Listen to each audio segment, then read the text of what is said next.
오늘 하나님 말씀은 신약 성경 고린도 후서 제4장입니다.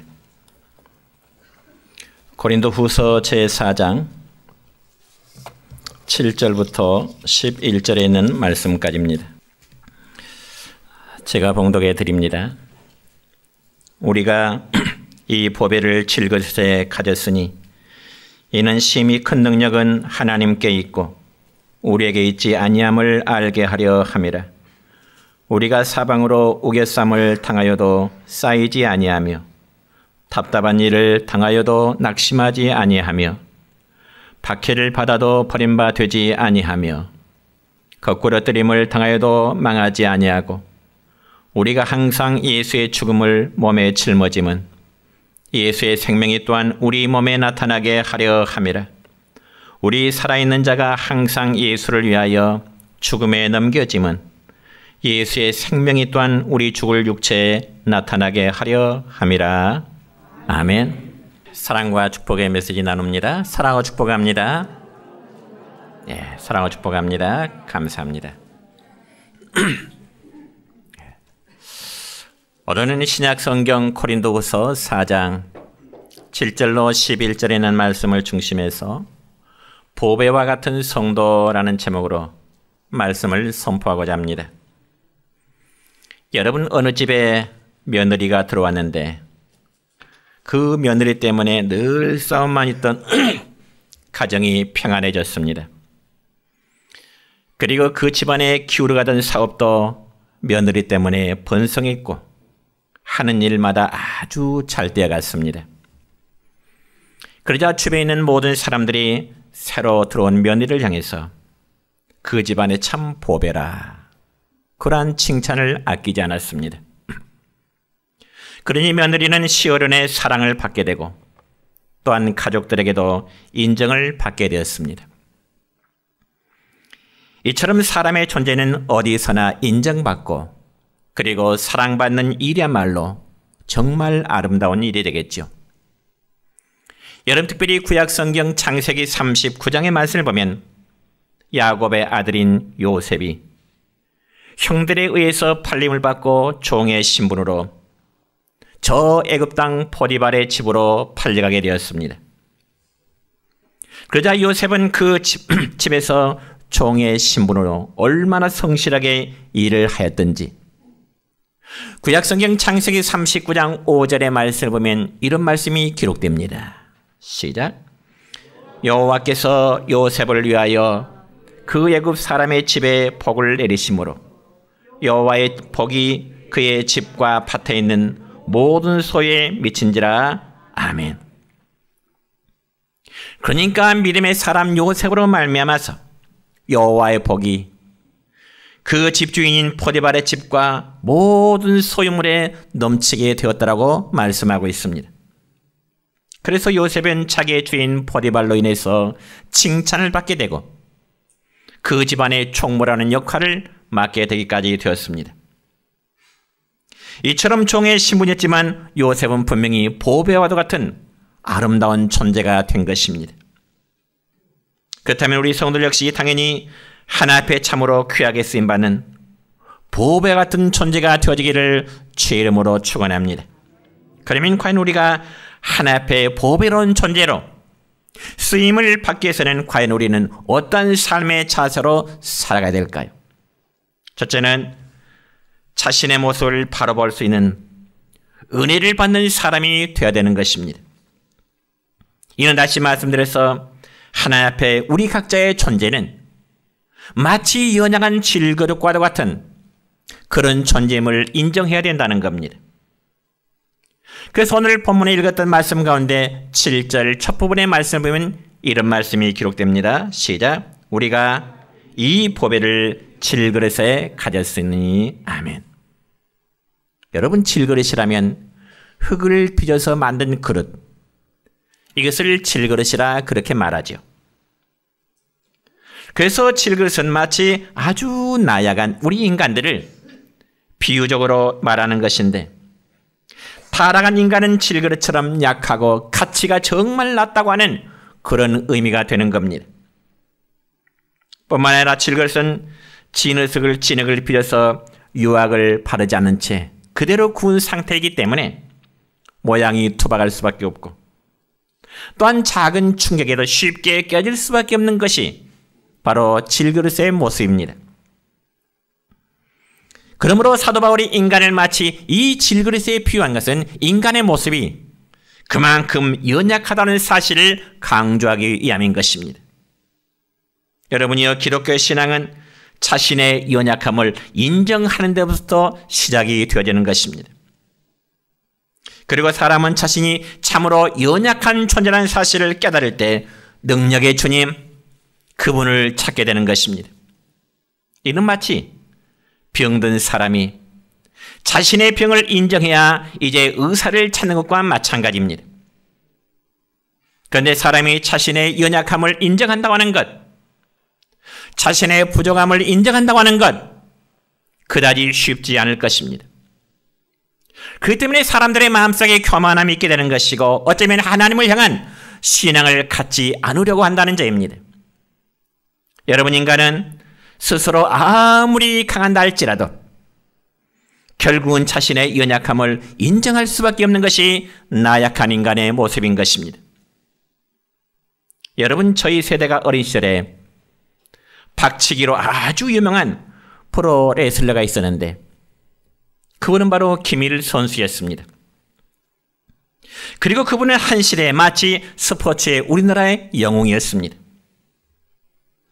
그래서 여러분, 김일 선수의 레슬링 경기가 있다면 온 동네 사람들이 흑백 텔레비전 앞에 모여서 그 긴장을 하면서 시청을 했던, 아마 우리 젊은 세대들은 체험할 수 없었던 우리의 과거의 모습이었습니다. 여러분, 그래서 김일 선수의 박치기 한 방이면은 아무리 강한 선수도 다 나가 떨어졌습니다.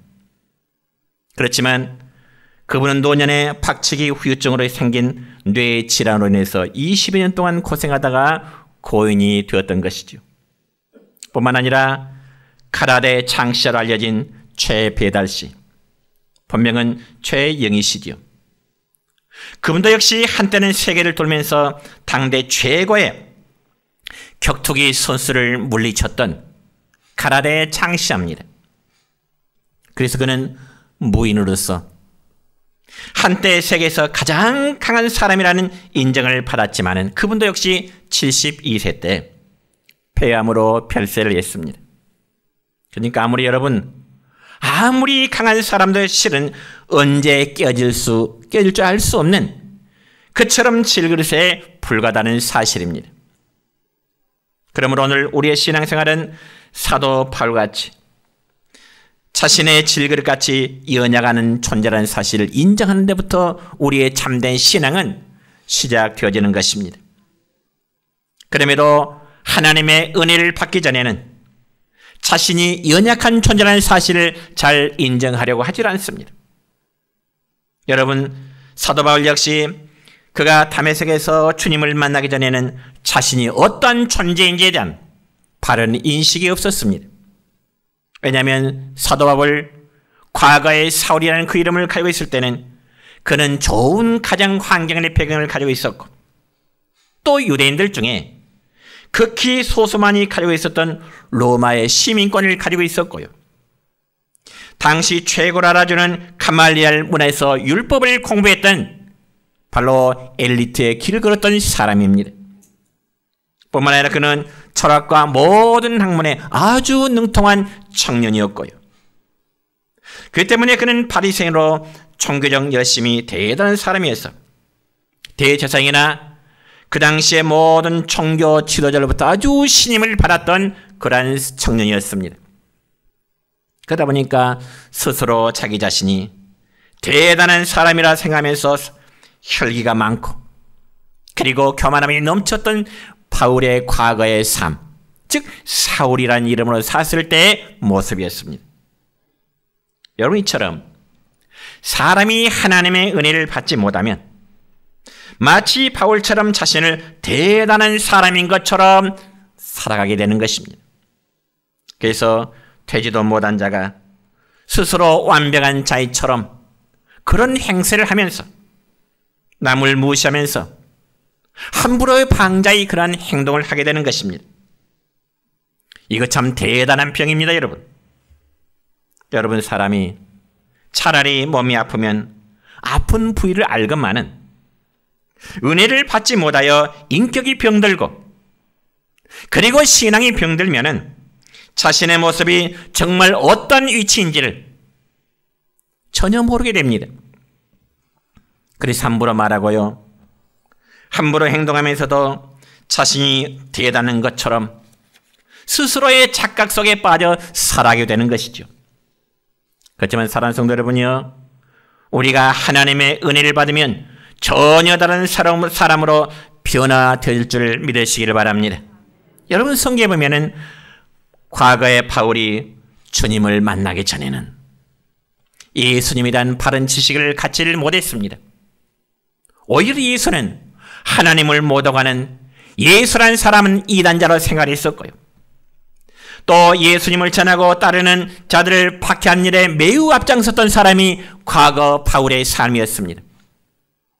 그리고 예수님의 복음을 전하는 스데반 집사님을 죽인 데 가장 선봉했었던 사람이고, 더 나아가서 검과 몽치를 들고 믿는 자를 찾아다니다가 드디어 다메섹의 길에서 빛 가운데서 부활하신 예수님을 만나게 되는 은혜를 받게 된 것입니다. 그리고 그때부터 바울은 예수님을 바라보는 눈이 바르게 열게 되었고요, 새 사람이 되었습니다. 그 결과 전에 교만했던 그가 이제는 어떻게 해요? 겸손한 사람으로, 자신을 대단한 사람으로 여겼던 그가 이제는 나는 죄인 중에 괴수입니다, 그런 고백을 할 수 있었던 것입니다. 그러면서 자신은 마치 아주 깨어지기 쉬운 질그릇처럼 연약하고 정말 보잘것없는 존재임을 깨닫게 돼서 혈기로 충만했던 그 바울이 이제는 온유한 사람으로 삶이 바뀌어지게 된 것입니다. 뿐만 아니라 예수님이 구주요, 주님의 십자가를 통해서 죄의 사함을 받고 하나님의 자녀가 되고요, 그리고 구원받은 천국 백성이 되는 것을 그가 믿고 그 입으로 치니 과거에는 반대했던 그 입술을 통해서 이제는 복음을 전하는, 예수님을 전하는 사도로서의 삶을 살게 된 것입니다.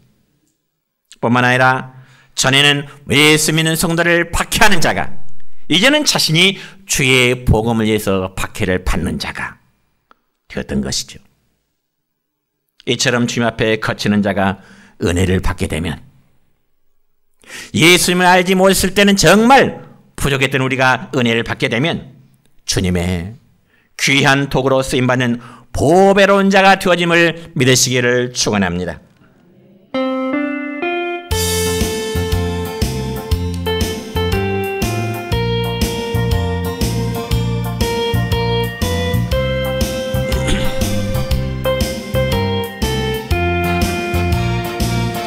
내 일생 다가도록 주지하리,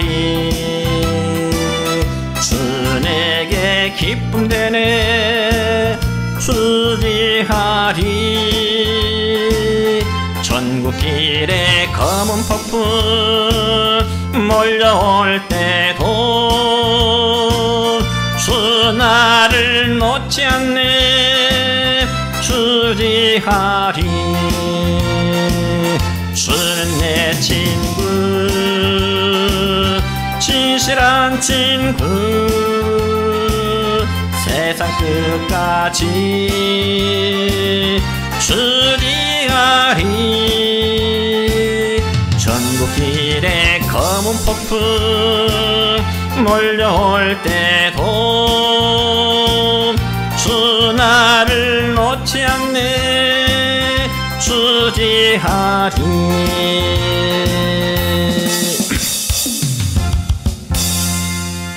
두 번째로 보배 같은 성도는 보배이신 예수님을 믿고 마음속에 그분을 모시는 사람, 그가 바로 보배 같은 존재입니다. 오늘 본문 7절 말씀을 다시 한번 보면은 우리가 이 보배를 질그릇에 가졌으니 이런 말씀이 있습니다. 여러분, 보배를 질그릇에 담았다고 할 때 이 보배는 바로 예수님을 가리키는 것입니다. 그러니까 하나님께서는 죄인된 우리의 마음속에 보배이신 예수를 보내주셔서 믿게 하심으로 보배를 가진 질그릇이 되었다는 사실입니다. 믿습니까? 여러분의 마음속에 보배이신 예수님을 모시는 자는 여러분의 존재도 보배로운 존재다 그 말입니다. 여러분, 그래서 신약성경 골로새서 2장 3절의 말씀 보면 또 이렇습니다. 시작. 그 안에는 지혜와 지식의 모든 보화가 감춰져 있느니라. 그 안에는, 누구 안에는? 예수님 안에는. 믿으십니까? 예수님 안에는 지혜와 지식의 모든 보화가 감추어져 있다는 사실입니다. 여러분이 이 말씀에 보면 예수 안에는 지혜와 모든 지식의 모든 보화가 감추어져 있다 했는데, 그런데 그와 같은 보배 예수님을 하나님은 죄인된 우리들의 마음속에 보내주셨다, 넣어주셨다 그 말입니다. 그래서 바울이 예수님을 전한 일에 생명을 바쳐 정말 죽도록 충성해야 되는 것은 예수님이 자신의 보배됨을 사실을 알았기 때문인 것입니다. 알지 못했을 때는 오히려 예수 믿는 자를 박해했던 그가 예수님이 자신의 보배됨을 알게 되니 그가 친히 그 입으로 살아계신 예수를 또 죽으시고 부활하신 예수를 또 그분을 친히 전달하는 주의 도구로 쓰임받게 된 것입니다. 그러면서 예수님이 십자가를 통하여 죄인인 인간들이 죄의 삶을 받도록 유일하게 예배하신 그분임을 알게 된 것입니다. 사랑하는 성도 여러분이여, 주님은 말씀하십니다. 뭐라고요? 내가 곧 길이요 진리요 생명이라고. 그리고 그 예수를 믿으면 하나님의 자녀가 된다는 사실, 또 다른 구원의 길이 전혀 없음을 성경에서는 말씀하고 바울이 그 사실을 바르게 믿게 된 것입니다. 사랑하는 성도 여러분이요, 예수님은 만왕의 왕이십니다. 심판주이십니다. 그리고 그분은 전능자이십니다. 지금은 살아계셔서 우리와 함께 하시는 임마누엘 되십니다. 그래서 여러분, 주님이 우리에게 보배가 되시는 또 다른 이유는 우리들이 주님의 이름으로 하나님을 만나게 되고 우리를 위해서 주님이 중보기도를 하시고요, 주님 앞에 기도하면 내가 응답하리라고 약속하고 계시기 때문입니다. 그래서 주님께서는 요한복음 16장 24절의 말씀을 보니까 이런 말씀을 우리에게 주십니다. 시작.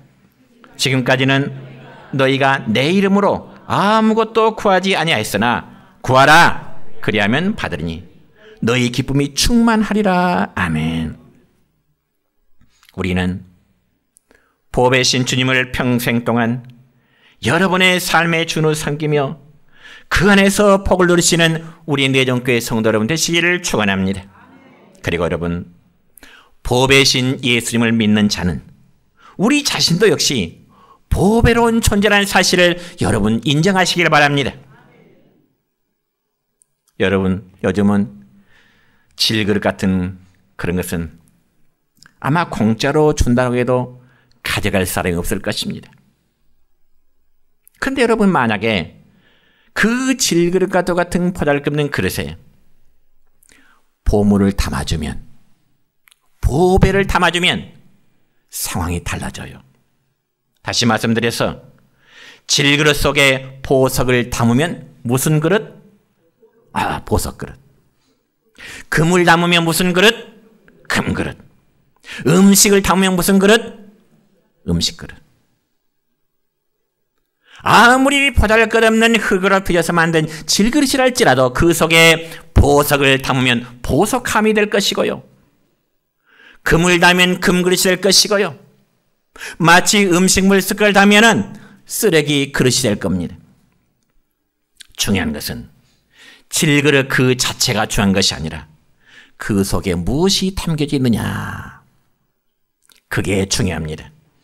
왜냐하면 질그릇과 그릇 안에 담긴 것이 하나가 되기 때문에 그렇습니다.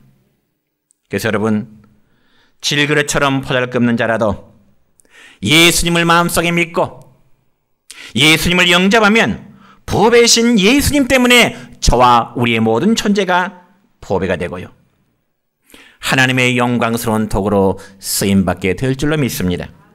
이게 바로 오늘 여러분에게 전하고자 하는 설교의 핵심입니다. 이 사실을 저는 설교를 준비하면서 여러분에게 강조합니다.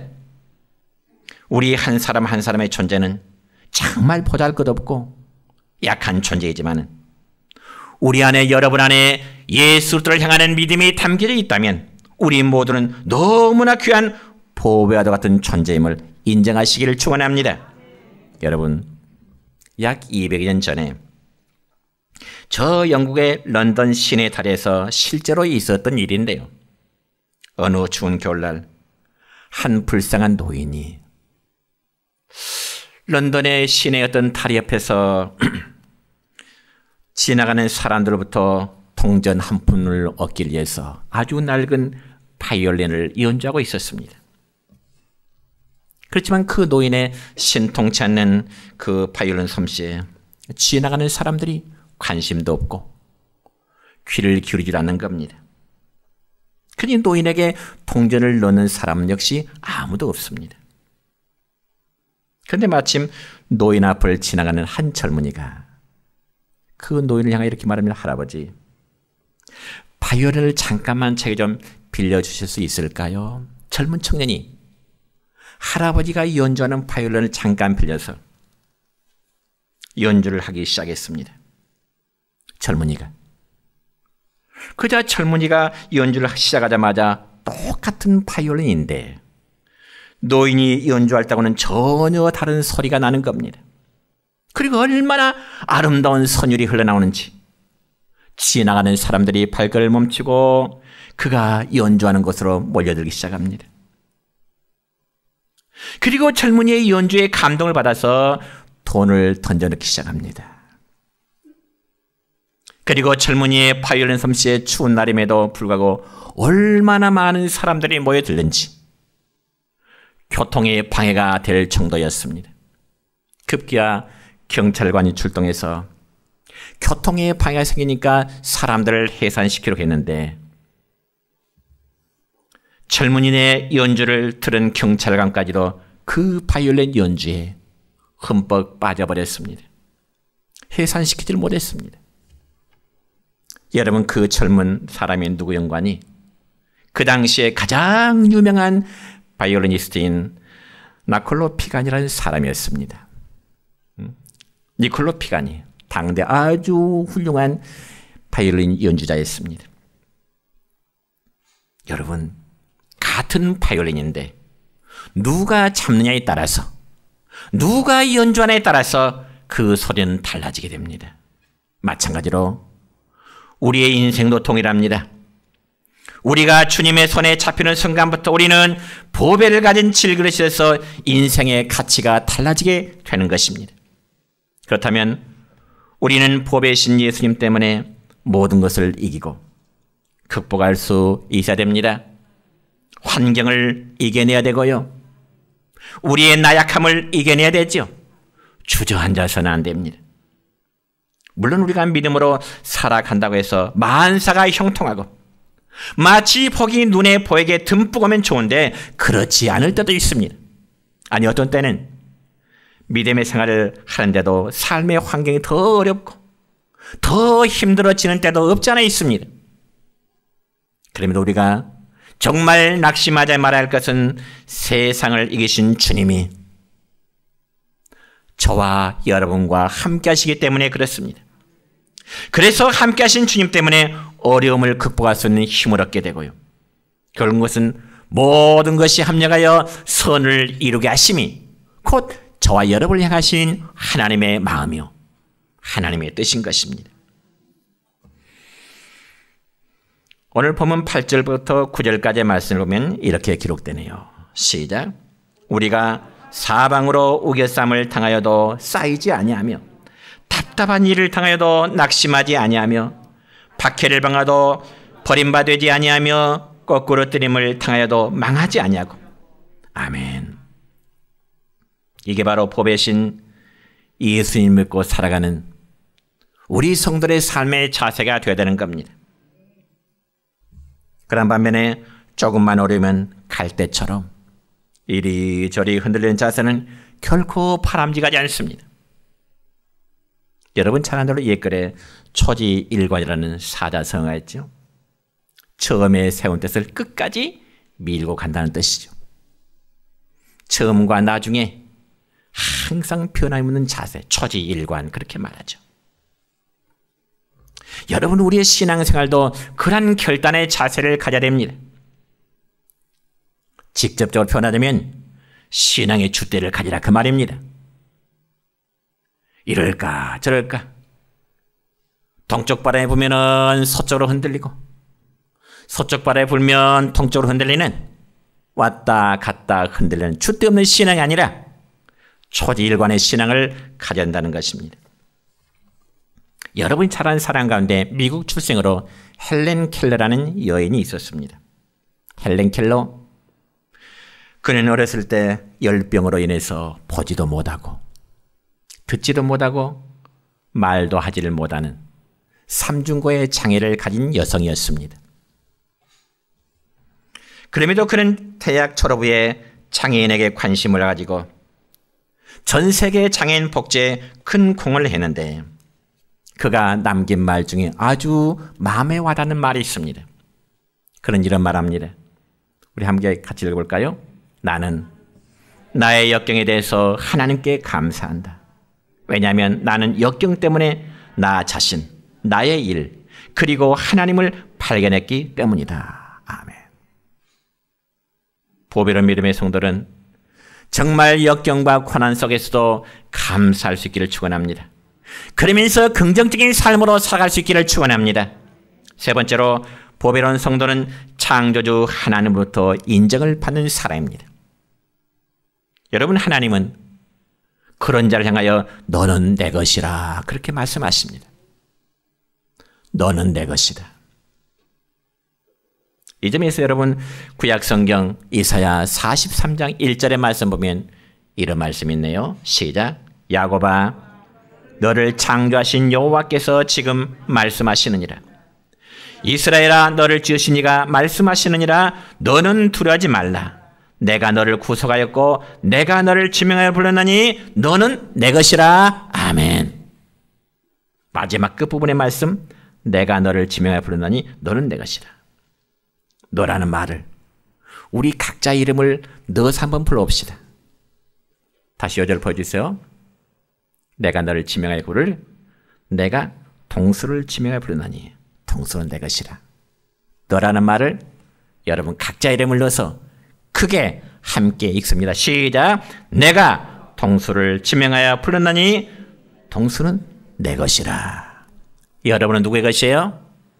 여러분은 누구의 것이에요? 믿습니까? 정말 고백하십니까? 내가 너를 지명하여 부르나니 너는 내 것이라고 하나님 말씀하시네요. 여러분 세상에는 수많은 사람들이 있지만은 그 가운데 특별히 하나님의 택함을 받은 자들이 있습니다. 하나님의 택한 자들 하나님은 그들을 교회라는 공동체로 불러 들으셨어요. 그래서 말씀을 듣고 믿음을 갖게 하시고 거듭난 새 사람으로 변화되기를 하나님은 일하고 계십니다. 그러면 그들이 누구일까요? 그들이 누구일까요? 나 자신. 여러분 자신이에요. 저와 여러분임을 믿으시기 바랍니다. 우리가 하나님의 선택함을 받았다는 것이 얼마나 커다란 영광인가요? 그런 영광은 한 나라의 대통령으로 선택함 받는 것보다 더 커다란 영광임을 여러분 꼭 믿으시길 바랍니다. 그래서 하나님은 우리에게 믿음을 주시고 의리를 의롭다 인정해 주시며 너는 내 사랑하는 아들이요 내 사랑하는 딸이라 그렇게 해 주십니다. 왜 그랬을까요? 우리를 값주고 사셨기 때문에. 하나님이 저와 여러분을 값주고 사셨기 때문에 너는 내 것이야. 너는 내 것이라 그렇게 말씀하십니다. 여러분 우리가 어떤 물건을 소유하려면 당연히 값을 주고 사야 됩니다. 그리고 여러분 귀한 물건일수록 어때요? 더 많은 값을 지불해야 됩니다. 그 마찬가지로 하나님은 우리에게 구원이라고 하는 이 엄청난 선물을 주시려고 우리의 구원의 값을 지불하셨습니다. 그리고 그 값은 사랑하는 독생자 예수님을 십자가에 희생함으로 그 핏값을 우리를 사시게 해서 당신의 아들이신 예수님의 핏값을 지불하신 거예요. 세상에 보다 더 비싼 값이 어디 있겠습니까? 그러니 우리 존재는 하나님께서 아들의 피 흘림으로 사신 바 되었기에 보배 중에 보배임을 믿으시기를 축원합니다. 여러분, 베드로전서 1장 18절 말씀 보면 그래서 베드로 사도는 이렇게 말합니다. 시작. 너희가 알거니와 너희 조상이 물려준 헛된 행실에서 대속함을 받은 것은 은이나 금같이 없어질 것으로 된 것이 아니요 오직 흠없고 점없는 어린 양 같은 그리스도의 보배로운 피로 된 것이니라. 아멘. 그렇습니다. 하나님은 자기 백성들을 특별한 사랑으로 보살펴 주시고자 하십니다. 어떻게 하나님 우리를 보살펴 주실까요? 값으로 산 저와 여러분을 어떻게 보살피실까요? 이 점에서 구약성경 이사야 43장 또 2절의 말씀 보면 이렇습니다. 시작. 네가 물 가운데로 지날 때 내가 함께할 것이라. 강을 건널 때 물이 너를 침몰하지 못할 것이며 네가 불 가운데로 지날 때 타지도 아니할 것이요 불꽃이 너를 사르지도 못하리니. 아멘. 여러분, 구약성경 창세기 말씀 보면은요, 하나님께서 세상을 물로 심판하실 때 하나님의 것인, 하나님의 소유물인 노아의 8 식구는 아무런 해를 받지 않았습니다. 뿐만 아니라 출애굽기의 말씀 보면 하나님의 소유물인 이스라엘 백성들은 그들이 출애굽 강을 홍해바다를 건널 때 마치 육지와 같이 건너게 하십니다. 반면에 뒤를 따르던 애굽의 군사들은 다 바다에 수장되고야 말았습니다. 또한 시약성경 고린도후서 11장의 말씀 보면 하나님의 것인 바울도 여러 번 강의 위협을 받았고 3번이나 거대한 파산을 받았고 일주일 동안 바다에서 지냈지만은 그에게는 아무런 해를 받지 않았노라고 고백합니다. 이처럼 하나님은 그의 백성된 성도들을 보배롭고 존귀하게 여기십니다. 우리 한번 따라합시다. 하나님은 나를 보배롭고 존귀하게 여겨주신다. 믿으시면 아멘? 그렇습니다. 마지막으로 성경 한번 더 봅니다. 이사야 43장 4절입니다. 시작.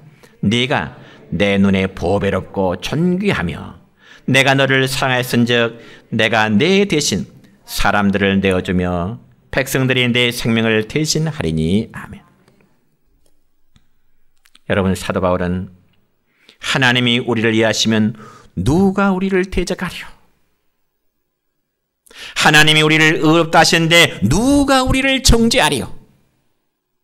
여러분, 창조주요, 그리고 심판주요, 그리고 복의 근원이신 이요 생명의 근원이요 사랑의 근원이신 하나님께 인정받고 사랑받는 자가 최고의 행복자인 것입니다.